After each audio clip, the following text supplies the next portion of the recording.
Hello, everyone. I wanted to show how to complete this MLA practice. It seems like a lot of you are struggling with this, and research is not easy, but I promise that your Siegel handbook has all of the answers to any kind of source that you find.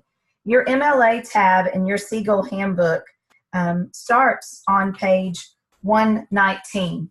If you'll look at it, the beginning of it talks about what kind of sources, how to document inside your paper. But what we're talking about this week is the actual works cited, where you list all the different sources. Now, I think for your argumentative essay, you will be able to find all of your sources on the databases at the Kilgore College website. And if you will watch week 10's video on opposing viewpoints, and in just a minute, I'm going to hit some of those highlights,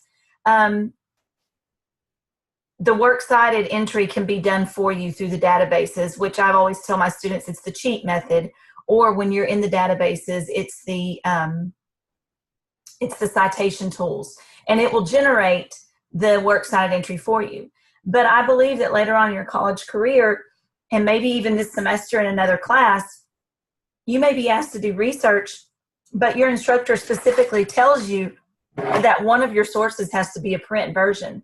In other words, it has to be a book, or it has to be a article from a reference book, or it has to be a chapter from your textbook. And so there is no cheat method for that one. And so the examples that I gave you on this practice, a printed book, an article, and a printed anthology, and then the database, every one of these has the model for you inside your handbook. For the first one, your book. A book is shown how to do a book on page 144. And then the anthology is showed as well. So there, every kind of source imaginable. And let's say you were doing a research paper in a psychology class and you wanted to use a tweet from Twitter by someone. It shows you in your handbook how to do a Twitter, or how to do a tweet, how to do a Facebook entry, how to do an online magazine, how to do a blog, how to do an interview. If you, let's say you had to do a research paper over the Vietnam War and you have a great uncle who served in the war, you could interview him. Well, you have to document that interview in the works cited page. That's shown how to do that. So every one of these types of sources, the information is found in your textbook. All right, now, as I said, the books start on page 144.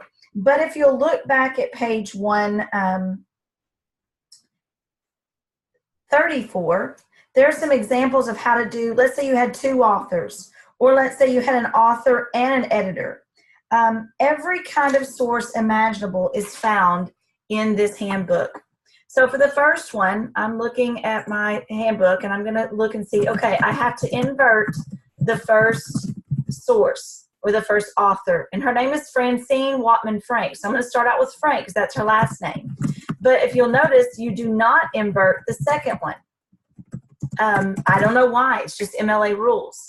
The rule is you fill up your first line until you're out of room. So I still have room, so I'm going to go with next, the title of the book.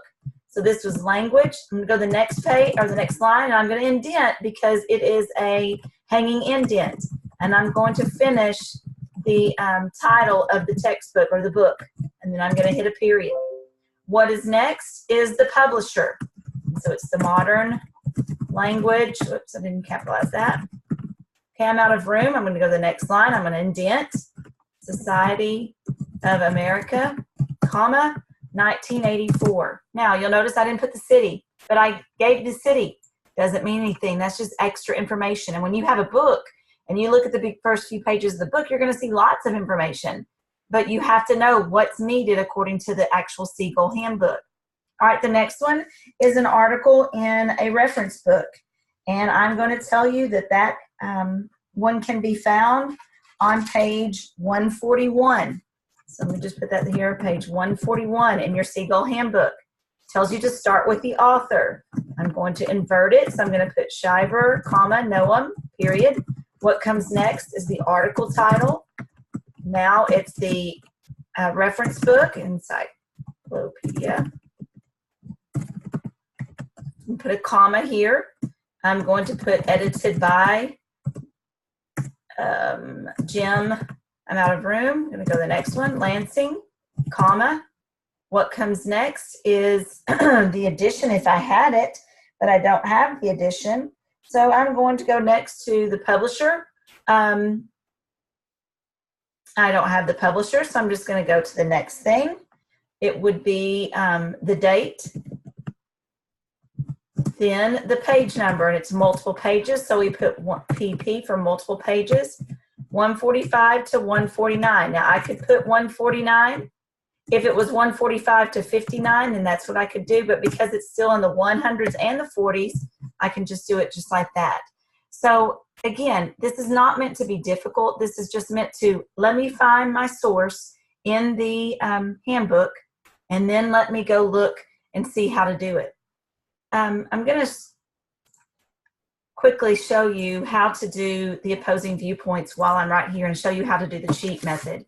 Now, our Kilgore College website is down right now, but I believe I can get to it by just doing library.kilgore.edu. There we go. You can see now I have databases here. This week you're going to be looking at opposing viewpoints. So let me just go to opposing viewpoints. You can search data by title.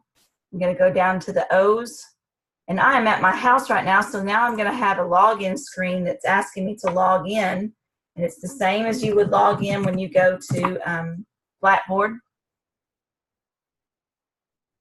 And you can click Browse Issues, or you can just give a typed, because you can see there's lots of issues that this website covers, or this database covers. Let's say I'm going to talk about legalizing marijuana for medicinal purposes.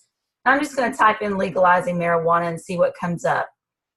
Well, it looks like over here you can see there's 54 magazine articles, 669 news articles. Viewpoints is where you really want to look, and there's 33 viewpoints. So let me click on viewpoints. And let's say I am for legalizing marijuana. And I see that one of the sources says legalizing marijuana will reduce drug violence in Mexico. So let me click on that. And let's say this is what I was doing my research paper on. And I kind of glanced through this and I think, you know what, this would be a really good source for me. I could find the author, I could find the article title, I could find the actual magazine that it first came out of, or the journal that it came out of, I can find the page number, the year. I can look in my Seagull handbook and find all that. Or, like I said, using the databases gives you a cheat tool. Over here where it says citation tools, click on that. Make sure this says MLA, and voila, there is the entire entry. All I have to do is copy and paste that to my Word document where my works cited page is. Make sure that when you are looking at your Blackboard that you're really opening up all of the things that I have posted about the research paper. In week 10 this week, I have a sample research paper and have some questions over it. The research paper that I've given you a sample of follows the same outline that I've already assigned for you. So it's a really good model for you. So I hope that this helps. Please email me with your questions, concerns. We are now in week 10, which means we only have about 6.5 weeks before the final exam. So try to stick with it. You know, this research paper is the last out of class or outside of class essay, if you would, that you're going to have to write. The last essay will be part of the final exam. So work hard on this last research paper, on this last essay. Really focus on the things that I've posted. I'll post sample student essays and things that you can really see some good models for you in the future. I hope this helps. Please contact me if you have any questions, and good luck on the research paper.